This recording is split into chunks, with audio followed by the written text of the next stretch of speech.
The Wall Street Journal just reported that more FHA borrowers are defaulting than back in the 2008 crash. Now, this could be your next opportunity or maybe your biggest risk. So let's go back to 2008, where housing was rolling along, as years prior there was lax lending practices, which fueled rapid increase in home prices, driven by all that easy credit and all that speculation. Now, owning a mortgage bank back in the day, and we sold directly to all the big players at the time. We actually did those subprime loans as well.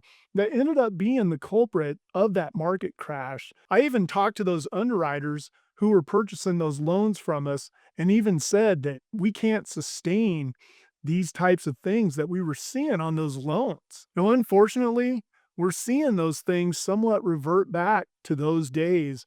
And this article from the Wall Street Journal is a very interesting yet scary view on what could be a sign of what's to come in the future if all these FHA loans go bad.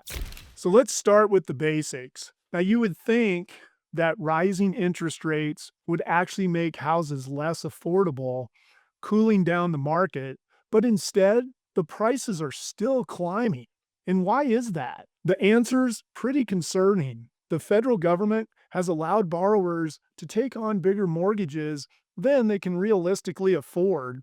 And when they miss payments, the government always steps in, bails them out to avoid those foreclosures. Now, does that sound familiar? I'm sure it does if you went through that 2008 subprime bubble that we all went through. Now, how did this all start again? So let's rewind this a little bit. And again, this is from that article. I'm not talking politics out there. This is what they're saying. And they went back to the Obama administration, which had the relaxed lending standards. And previously, your total debt payments, they couldn't exceed 43% of your income to qualify for those government-backed mortgages. But now they allowed way more borrowers with higher debt to income ratios to qualify. And we're talking about seriously risky loans here, as people are stretched so thin that any financial hiccup could mean that they'll stop making those mortgage payments. So let's fast forward now, and things have only gotten worse.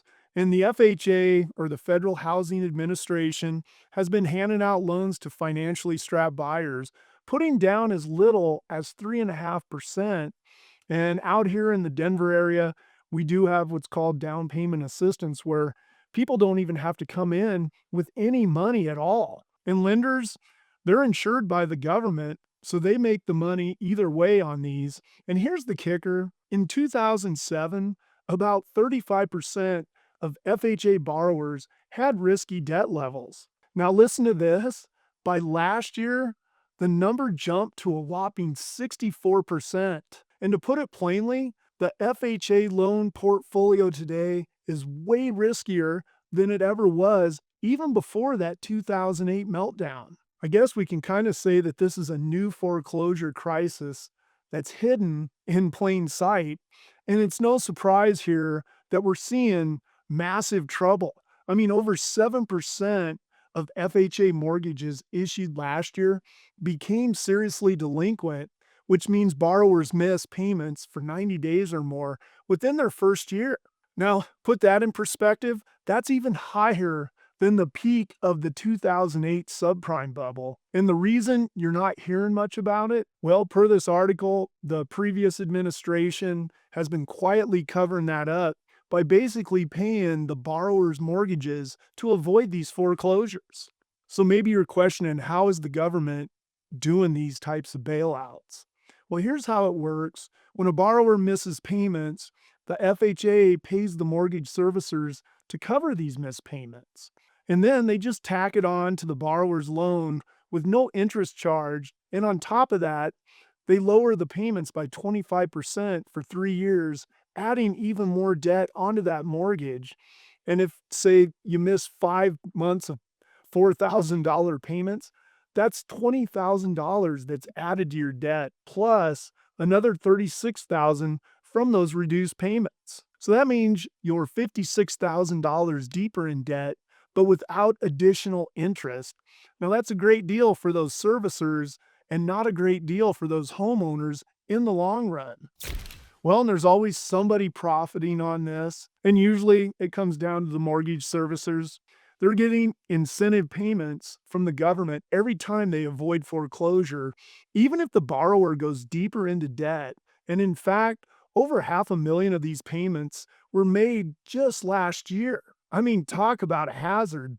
These servicers are actually, to a point, incentivized to keep people trapped in these loans because it literally is paying them off.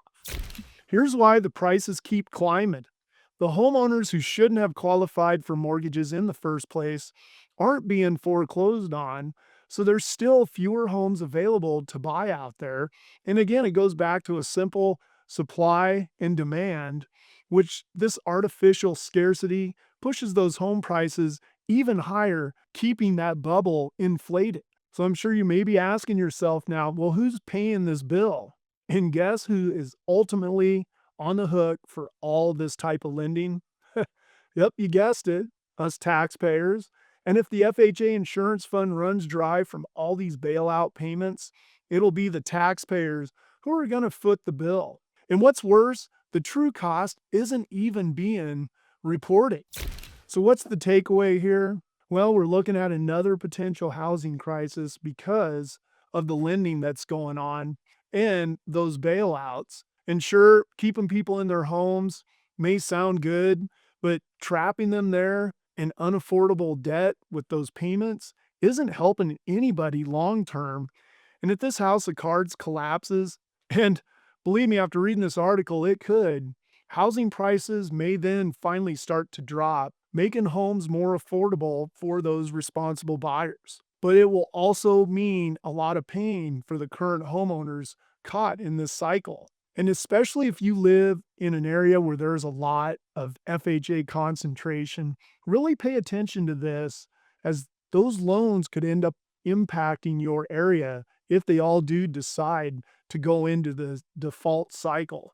If you found this video informational, please share it with somebody who may benefit from it. And also, please leave your comments down below. I'd love to hear what everybody has to say about this. And please, let's try to keep the politics out of it all. I just want to know your thoughts on where you think the market's going to go. And also, if you need a good referral out in your area to help you through, maybe you're going through something like this, feel free to click on my link down below. I can set you up with somebody, or I'd love to talk to you. And stay tuned for this next video that's coming up next.